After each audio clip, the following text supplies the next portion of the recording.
नमस्कार विद्यार्थी मित्रांनो. RRB अंडर ग्रॅज्युएट जी परीक्षा होईल त्यात 40पैकी 25 प्लस मार्क्स GK GSसाठी पडू शकता का? नक्कीच पडू शकतात. कसे ते बघूया. 40पैकी साधारणतः 4 ते 5 प्रश्न असे असतात जे एकदम सोप्या लेवलचे असतात. कसे बघूया. काय विचारलंय, MS एक्सेलवर बुक सेव्ह करण्यासाठी कोणता कीबोर्ड शॉर्टकट वापरला जातो? अगदी 5वीचा पोरगा पण सांगेल Ctrl+S. पुढे काय विचारलंय, खालीलपैकी कोणत्या भारतीय राज्याला समुद्रकिनारा नाही? राजस्थानला समुद्रकिनारा नाही आहे, सर्वांना माहिती आहे. पुढे विचारलं आहे, विंडोज OSमधील फाईल एक्सप्लोररमध्ये फाईल निवडल्यानंतर तुम्ही डिलीट की दाबल्यास काय होते? फाईल रिसायकल बिनमध्ये पाठवली जाते, कोणीही सांगेल.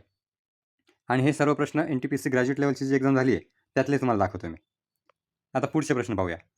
ह्या प्रश्नांमध्ये साधारणतः काय असतं, फार अवघड नाही हे क्वेश्चन. याच्यात थोडंसं डोक्याला चालना द्यावी लागते, मेंदू जागृत ठेवावा लागतो फक्त. काय विचारलं आहे, भारताच्या पूर्व किनारपट्टी मैदानाचा विस्तार कोणत्या राज्यापासून कोणत्या राज्यापर्यंत आहे?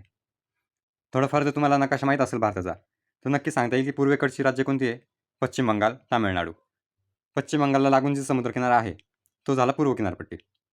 म्हणजे याचं उत्तर झालं पश्चिम बंगाल ते तामिळनाडू. पुढे काय विचारलं आहे, 2025मध्ये भारतातील कोणती बँक आपला 90वा वर्धापन दिन साजरा करेल? थोडंफार जर तुमचा अभ्यास असेल तर तुम्हाला नक्की सांगता येईल रिझर्व्ह बँक ऑफ इंडियाची स्थापना कधी झाली आहे? 1935मध्ये.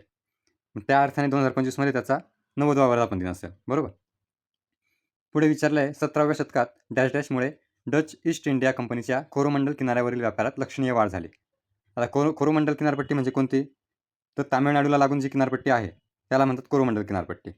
तामिळनाडू म्हटल्यावर भारताचा आग्नेय भाग येतो. मग इथे थोडाफार विचार जर केला तर याचं उत्तर काय येईल? आग्नेय आशियाई बाजारपेठेतून कापडाच्या मागणीतील वाढीमुळे.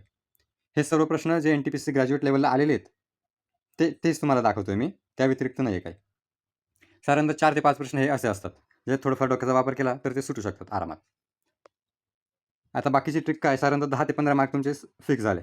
पुढचे 10 ते 15 मार्क कसे घ्यायचे? साधारणतः आता NTPC ग्रॅज्युएट लेवल 47 शिफ्टमध्ये एक्झाम झालेली आहे 2025ची. 47 शिफ्टमधले प्रत्येक एक्झाममधले 40 प्रश्न जर घेतले तर साधारणतः 1700 ते 1800 क्वेश्चन तुमच्याकडे.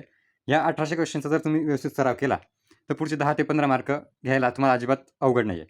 हा जो काही NTPC ग्रॅज्युएट लेवलचं जी काही एक्झाम झालेली आहे त्यातील सर्व GK GSचा प्रश्नांचा व्यवस्थित अभ्यास करा आणि अंडर ग्रॅज्युएट एक्झाममध्ये 40पैकी 25 प्लस मार्क्स हमखास घेऊन जा. धन्यवाद.